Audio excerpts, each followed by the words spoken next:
ഇനി മായാവിയാകുന്ന മറ്റൊരു റിപ്പോർട്ടർ. രാജേഷ് കോയിക്കൽ തിരുവനന്തപുരത്ത് നിന്ന് സിജി കടക്കലുമുണ്ട്. ആദ്യം രാജേഷ് കോയിക്കലേക്ക്. രാജേഷ്, എന്താണ് ഇപ്പോൾ ഹൈക്കമാൻഡ് എടുത്തിരിക്കുന്ന നിലപാട്? നേരത്തെ ഈ വിഷയത്തിൽ ഹൈക്കമാൻഡുമായി ഇവിടെ നിന്ന് മുഖ്യമന്ത്രിയും VM സുധീരനും ഒക്കെ ചർച്ച നടത്തിയതാണ്. അതിനുശേഷം ഇപ്പോൾ ഒരു അതൃപ്തി അറിയിക്കുന്നതിലെ കാരണം എന്തായിരിക്കും?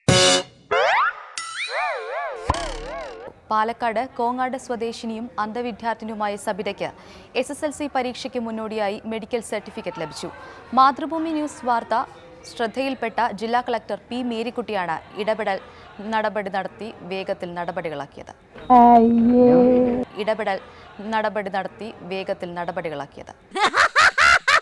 പേര് വെളിപ്പെടുത്താൻ ആഗ്രഹിക്കാത്തവരുടെ പേര് എന്ത്?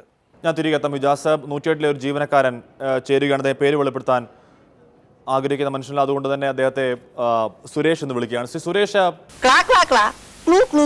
സുരേഷ് തിരിഞ്ഞു നോക്കി, അതാ മുറ്റത്തൊരു മൈന. പേര് വെളിപ്പെടുത്താൻ ആഗ്രഹിക്കുന്ന മനുഷ്യനിൽ, അതുകൊണ്ട് തന്നെ അദ്ദേഹത്തെ സുരേഷ് എന്ന് വിളിക്കുകയാണ്. സുരേഷ്,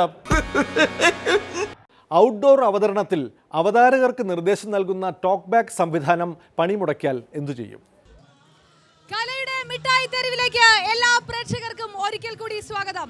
സംസ്ഥാന സ്കൂൾ കലോത്സവത്തിന്റെ 2ാം ദിവസം പടിയിറങ്ങിക്കൊണ്ടിരിക്കുമ്പോൾ യഥാർത്ഥ ആവേശം ഈ സ്റ്റുഡിയോകളിലോ അല്ലെങ്കിൽ ഈ വേദികളിലോ അല്ല, പകരം ഈ തിങ്ങിക്കാണുന്ന ഈ കൂടെയാണ്. എഴുത്തുകാരുടെ പേര് പറയുമ്പോൾ തെറ്റാം, പക്ഷേ സകലരെയും കൂകി വിളിക്കുന്ന വക്രദൃഷ്ടിക്കും തെറ്റിയാലോ? റിപ്പീറ്റിൽ തിരുത്തിയാലും തെറ്റല്ലാതാവില്ലല്ലോ.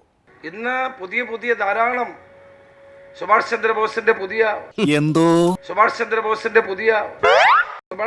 പുതിയ നോവൽ, അടുത്തിടെ മന്ത്രി വായിച്ച ശ്രദ്ധേയമായ നോവൽ വി ഡി രാമകൃഷ്ണന്റെ പണ്ഡിതനാണെന്ന് തോന്നുന്നു, അർത്ഥം പറഞ്ഞു കേട്ടില്ലേ, ആണ്ടാൾ ദേവനായികയാണ്. തിരുത്തിനും കൂടുതൽ ജാഗ്രതയ്ക്കും വേണ്ടിയാണ് ഈ ചാനൽ ചിരി. കഴിഞ്ഞ വർഷം 13 മിനിറ്റ് ചാനൽ ചിരി ഇത്തവണ 6 മിനിറ്റായി കുറഞ്ഞിട്ടുണ്ട്. അടുത്ത കൊല്ലം ചാനൽ ചിരി തീർത്തും ഇല്ലാതാവട്ടെ.